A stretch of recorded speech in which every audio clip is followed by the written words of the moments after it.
ગુજરાતી કહેવત બુદ્ધિ આગળ બળ પાણી ભરે.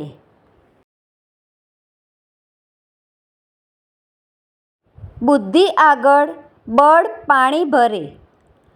અર્થ: શારીરિક શક્તિ કરતાં બુદ્ધિ શક્તિ હંમેશા ચડિયાતી હોય છે.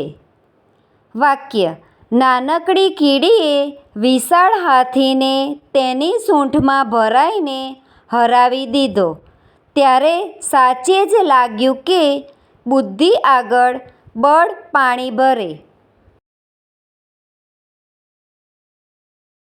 Thank you friends. Please like, share and subscribe.